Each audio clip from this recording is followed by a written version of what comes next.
Historically, PAS has only enjoyed support from the rural and conservative parts of the country, targeting the Malay heartlands. Call it evolution or pragmatism, slowly but surely the party is also making inroads into the hearts of the non-Muslim and Chinese voters. Here with us is one of the most recognisable faces of the party, Khalid Samad, who is also defending his Shah Alam seat, and he is also the party's Central Committee member. I'm Regina Lee and you're watching GE13 The Showdown.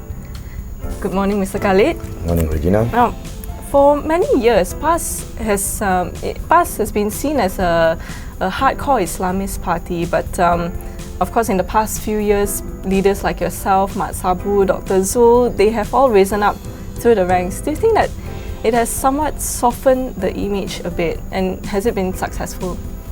Yes, well, basically I think all this while the image of PAS has been portrayed more so by the UMNO-controlled media, and as a result of that, it has been successful in giving to PAS an image of being very hardline and very extreme.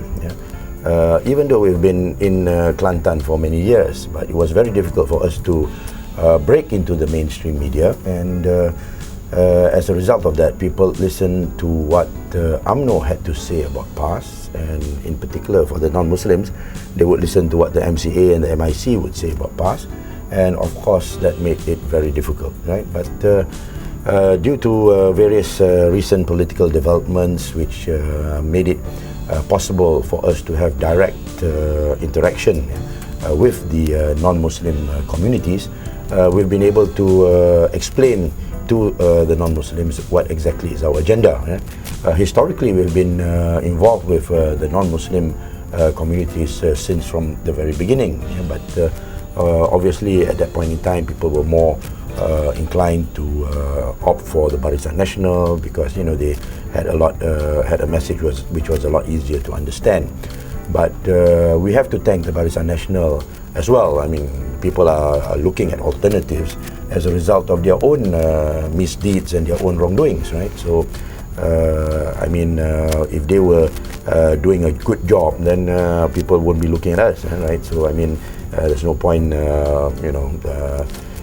saying that we've changed. It's not so much that we've changed. We've been saying all basically the same things from the very beginning, but we were never given access to media. We couldn't find ways of communicating with the other communities. They were quite happy and happy with Barisan Nasional, and they left it at that.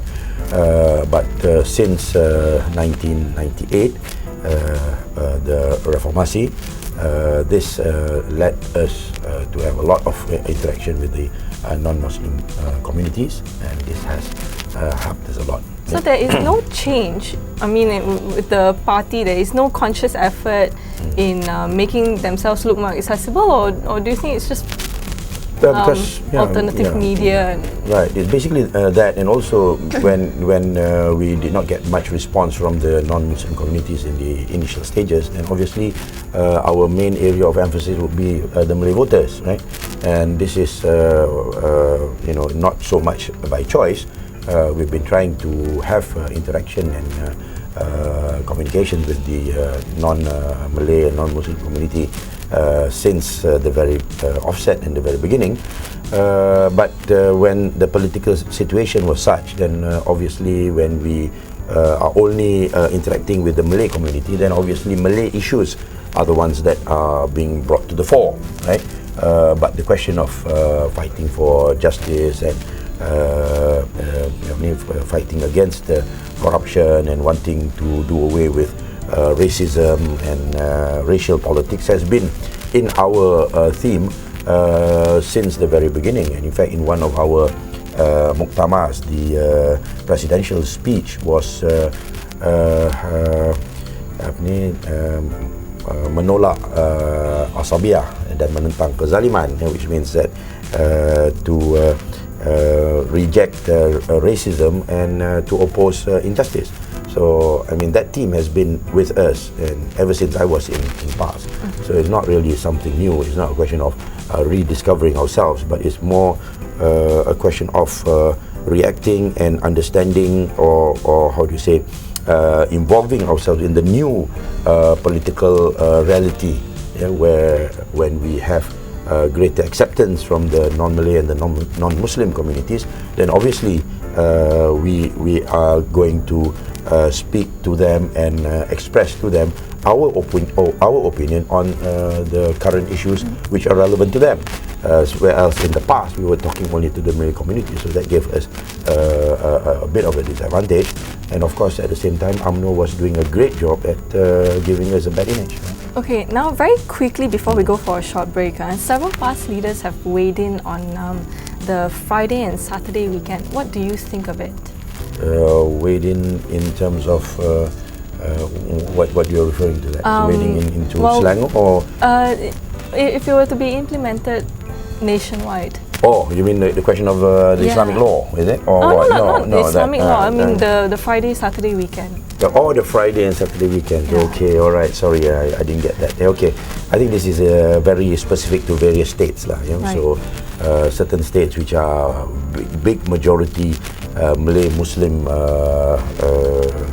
communities, we can leave it to the people to decide. I mean, if the people want and prefer to have Fridays as their holiday, and do it like what is being done in Kelantan, then that's the decision for the voters to decide. Yeah? Okay.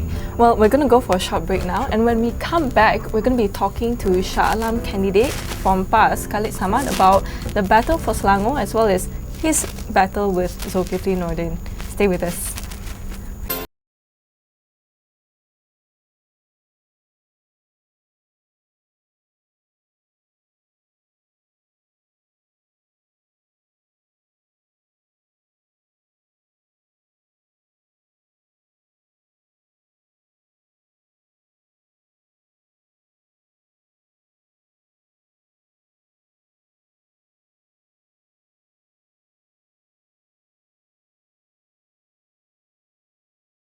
Welcome back. Here with us in our studio is Shah Alam candidate Khalid Samad, and we were just talking about PAS's battle for the hearts and minds of the non-Muslim voters. Now let's talk about the battle for Selangor. Mr. Khalid, BN is confident of recapturing the state. Now, do you think that Pakatan can defend it? I think it's obvious that they have to say that. I mean, if they don't say that, then they've lost the battle before it began, right? So let's just consider that as how do you say, talk to give spirit and encouragement to their workers, yeah. Morale to boost the morale of their workers. But I think the reality at the grassroots is quite different, right? And this can be seen from the reaction and the response to Barisan Nasional's programs. Yeah? I mean, even when the Prime Minister himself comes down, he can only get about 200 people in his programs, and that includes, quite recently, that includes even those people who are part of his entourage. So he can say what he wants to say, but I think the fact remains that we are a very strong government in Selangor. We've stayed together, we've performed, and we've delivered almost all of our promises, irrespective of what they say. Mm-hmm. Now, Najib said that your opponent Zul Nordin has been forgiven and accepted by the Indian community. Do you think that this might affect your campaign? Well, Najib talks for the women when he's the Minister for Women. Sharizat is out, Camellia is also out, so he thinks he knows what's good for the women, he thinks he knows what's good for the Indians, and he likes to speak for other people. I don't like to pretend to speak for other people. I think on the 5th of May, we will see what the votes are like. I mean, I've gone down and met many Indian voters, and they've told me in no uncertain terms that the candidate put by Barisan Nasional is not only an insult to the Indian community and the Hindus, it's an insult to the Malaysians as a whole. Right? So I think I do not really know what his plan and his strategy is. Zul Nordin has never been a popular figure anywhere, not in PAS, not in PKR, and that's the reason why he's not contesting in Kulim Bandar Baru. I mean, basically they've surrendered one parliamentary seat by letting a new face contest against Saifuddin Nasution in Kulim Bandar Baru. And if he was such a great guy, he should be defending that parliamentary seat. Instead, he comes to Shah Alam, and we'll see what the results are like. Yeah, and there is also talk of your former colleague and former PAS Commissioner, Datuk Hassan Ali, who may be campaigning for Zul Nordin soon. Do you think that will be a dent to your campaign or not? Well, I think I've been in Shah Alam for the past 5 years, and I've met a lot of people, and I feel very comfortable with them, and I believe that they are quite comfortable with me. So he can come and he can campaign, but in the final analysis, I think the people in Shah Alam will look at the Dacheng and they will decide, irrespective of who comes and speaks for them, that they want to try Pakatan Rakyat at Putrajaya. Okay, and unfortunately that's all the time that we have. Thank you for joining us again, Mr. Khalid. No problem. And I'm Regina Lee, and keep watching GE13 The Showdown for more updates and interviews. Goodbye.